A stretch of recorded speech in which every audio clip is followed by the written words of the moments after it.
Hello friends, आज के lesson में आपका स्वागत है। चलिए स्टार्ट करते हैं आज का ये लेसन मॉर्निंग की खांजी से, सुबह की खांजी से, जिसको हम पढ़ते हैं आसा। ये खांजी हम इससे पहले लेसन में कर चुके हैं। ये खांजी रिवाइज करते हुए हम आज के लेसन की शुरुआत करेंगे। कैसे लिखते हैं इसको? ऊपर जू की खांजी, फिर नीचे की खांजी, फिर जू की खांजी और फिर गात्सु की खांजी साइड पे।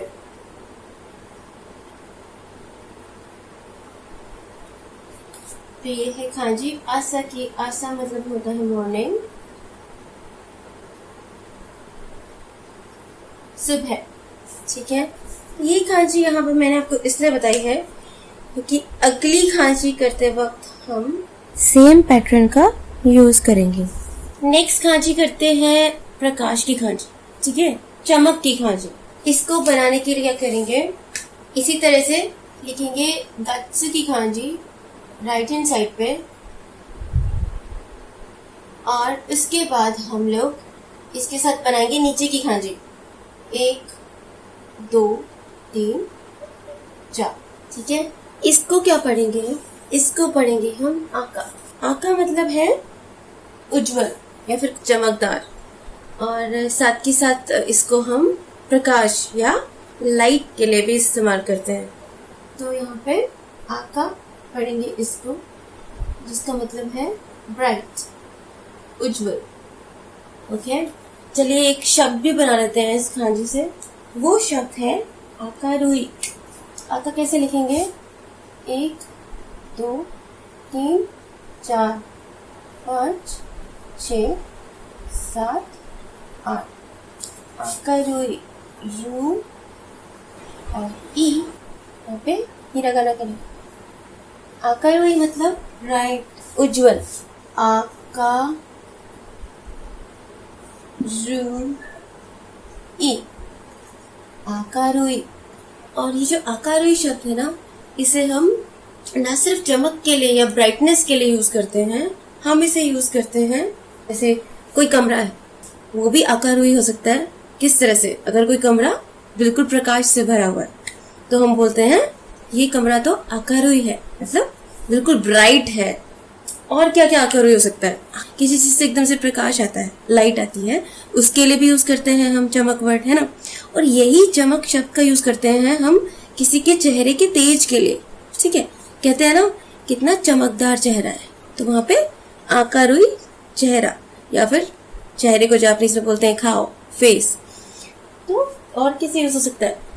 कोई अगर हंसमुख है, ठीक है, तो हम उसके लिए भी यूज कर सकते हैं, चीयरफुल, हंसमुख। ठीक है, सेंटेंस में पता चलेगा इसे किस तरह से यूज किया जा रहा है। तो आप फिलहाल ये लर्न करते हुए ये सारे मीनिंग्स थोड़ा सा ध्यान में रखेंगे, ताकि जब सेंटेंस में ये शब्द आपके सामने आए तो आपको पता चल जाए कि इसका इस्तेमाल हमने किस सेंस में किया है। तो यहाँ पे एक बार और लिखेंगे। नीचे की खांजी लिखी 1 2 3 4, और इसके साथ गात्सु की खांजी लिखी 5 6 7 8। ओके, पढ़ेंगे इसे आका। शब्द है आकारुई, ब्राइट, चीयरफुल, उज्जवल। ये खांजी वैसे बहुत आसान थी, है ना, और आप देखेंगे इसके सारे मीनिंग ही बहुत अच्छे हैं। तो बहुत आसान सी खांजी है। नीचे की खांजी जो पहले कर रखी है वो, और गात्सु की खांजी जो पहले कर रखी है वो, दोनों साथ में लिखनी है। मतलब दिन की खांजी और महीने की खांजी साथ में लिख के हम बना देते हैं प्रकाश की खांजी, ब्राइट, चमकदार, या फिर हंसमुख, चीयरफुल। इसके बाद करते हैं नेक्स्ट खांजी। नेक्स्ट खांजी के लिए क्या करेंगे? हम लिखेंगे गात्सु की खांजी ऐसी कैसी। इस बार हम इसे राइट साइड में ना लिखकर लेफ्ट साइड में लिख रहे हैं। 1 2 3 4। ठीक है, गात्सु की खांजी लिख दी। अब गात्सु की खांजी लिखने के बाद क्या करने वाले हैं? जैसे हम हिरागाना में का लिखते हैं, कुछ इसी तरह से लिखेंगे हम अगला पार्ट। कैसे लिखते हैं का? 1 2 3, है ना। ये है हिरागाना का का। अब हम इसका जो सिर्फ ये पार्ट है जो सबसे पहले बनाया है वो यहाँ पे बनाएंगे। कैसे बनाएंगे? एक, ठीक है, ये पार्ट बनाया। इसके बाद हम एक लाइन लगाएंगे सीधी ऐसे, तो उसके बाद हम लिखेंगे यहाँ पे फू, खाता खाना का फू, ठीक है, ये लिख दिया हमने फू ऐसे। और उसके बाद हमने एक लाइन इधर से इधर, इधर से ऐसे नीचे आती है, ठीक है। तो ये खांजी है फुक्कू की खांजी। फुक्कू क्या होता है? फुक्कू मतलब क्लोथ्स, कपड़े, फुक्कू। सो इस खांजी में नया पार्ट सिर्फ राइट हैंड साइड वाला है, लेफ्ट हैंड साइड वाला पार्ट हमें ऑलरेडी आता है, इसे हम पहले बहुत बार कर चुके हैं। चलिए यहाँ पे दोबारा बनाते हैं खांजी कपड़ों की। साथ में बनाएंगे 1 2 3 4 5 6 7 8। ओके, फुकू, फुकू मतलब क्लोथ्स, कपड़े, फुकू। एक बार और बनाएंगे। पहले कत्सु की खांजी बनाई जो कि हमें ऑलरेडी आती थी। उसके बाद हमने अगला पार्ट बनाया जो हम हीरा गाना में का लिखते हुए भी बनाते हैं ऐसे, ठीक है। ये लिखने के बाद क्या करेंगे? एक लाइन लंबी इस तरह से, फिर खाता खाना का फू, और उसके बाद एक लाइन यहाँ से यहाँ इसको काटती हूँ। ये बन गई खांजी फुकू की। फुकू मतलब कपड़े, फू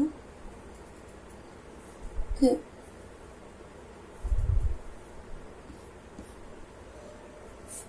तो इस खांची के बाद करेंगे नेक्स्ट खांजी। नेक्स्ट खांजी इससे भी आसान है। नेक्स्ट खांजी करने के लिए हम कत्सु की खांजी लेते हैं। 1 2 3 4 कत्सु की खांजी बना दी। अब कत्सु की खांजी बनाने के बाद क्या करेंगे? इसे बीच में से एक लाइन से काट देंगे ऐसे। बस ये बन गई एक नई खांजी जिसे हम पढ़ेंगे यो, यो, ओके, या फिर यो। तो ये है यो की खांची। इस खांची का मतलब क्या है? इस खांची का मतलब है कोई काम या फिर कोई टास्क, और इसका एक और मतलब है वो है यूज, हिंदी में बोलेंगे उपयोग, ठीक है। तो ये खांची भी बहुत सिंपल है और बहुत काम की खांची है। इनफैक्ट ये काम के लिए ही उपयोग होती है। तो मतलब इसके मतलब क्या है? काम और उपयोग, टास्क और यूज। इसे हम पढ़ते हैं यो। एक बार दोबारा बनाएंगे। बहुत आसान खांची है। कत्सु की खांची लिखने के बाद सिर्फ बीच में से काटते हुए एक लाइन लगेगी इस तरह से, है ना, बिल्कुल इजी। क्या लिखते हैं हमसे? यो। ओ का साउंड लंबा है, ओ के ऊपर एक बार बना के भी ये इंडिकेट हो सकता है, और यो इस तरह से भी लिखा जा सकता है। जिस मर्जी तरह से लिखें, जो ध्यान रखने वाली बात है वो है कि यो में ओ का साउंड लंबा है। क्या मतलब है इसका? टास्क, वर्क, या फिर दूसरा मतलब क्या बताया था? यूज, उपयोग, ठीक है। तो काम के लिए उपयोग करते हैं इस खांची को, और दोनों ही इसके मतलब है। एक बार और बनाएंगे। 1 2 3 4 5 यो।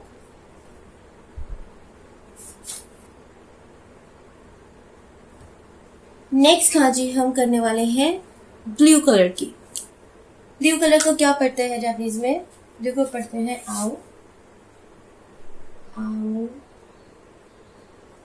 या फिर आओ ई भी पढ़ते हैं इसको, आ ओ ई, आओ ई, ठीक है। तो खांजी कैसे लिखेंगे? खांजी लिखने के लिए पहले बनाएंगे जू की खांजी 1 2, उसके बाद इसको बीच में से काटेंगे ऐसे और एक लाइन नीचे लगाएंगे ऐसे। उसके नीचे लगाएंगे हम कत्सु की खांजी 1 2 3 4। बस बन गई आओई की खांजी। कितनी सिंपल है। एक बार दोबारा बनाएंगे। 1 2 3 4 5 6 7 आर्ट। क्या पढ़ेंगे इसे? आओ। ई यहाँ पे हिरागाना का लगेगा। बना दिया हमने शब्द आओई। आओई मतलब ब्लू, और यहाँ पे आओ, आओ मतलब भी ब्लू। एक बार दोबारा लिखते हैं। Let's start. जू की कांजी 1 2, इसमें एक लाइन 3 और नीचे एक लाइन 4। उसके बाद कात्सु की कांजी 5 6 7 8। आओई, आओ। ओके, चलिए अब करते हैं इस लेसन की अगली खांजी। अगली खांजी करने से पहले एक आपको वर्ड बताती हूँ। उस वर्ड में ही लर्न करेंगे हम अगली खांजी, ताकि हमें ज्यादा इजीली लर्न हो जाए। खांजी बहुत आसान है और जो वर्ड करेंगे वो बहुत इंटरेस्टिंग वर्ड है। तो वर्ड भी लर्न करेंगे और खांजी भी लर्न करेंगे एक साथ। शब्द क्या है? You may. ओके, कैसे लिखेंगे? You may. You may, you may मतलब होता है फेमस होना, पॉपुलर, प्रसिद्ध, है ना? इंटरेस्टिंग शब्द। अब कैसे लिखते हैं? You may.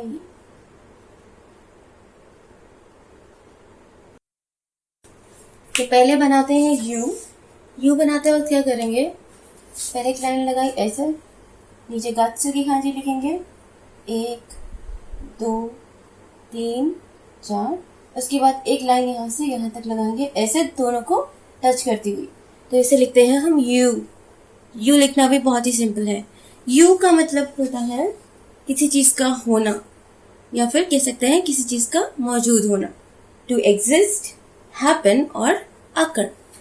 मगर यहाँ पे एक खांजी हम याद कर रहे हैं एक वर्ड में जो है यू मे। यू मे मतलब होता है फेमस होना, पॉपुलर होना। हिंदी में बोलेंगे प्रसिद्ध।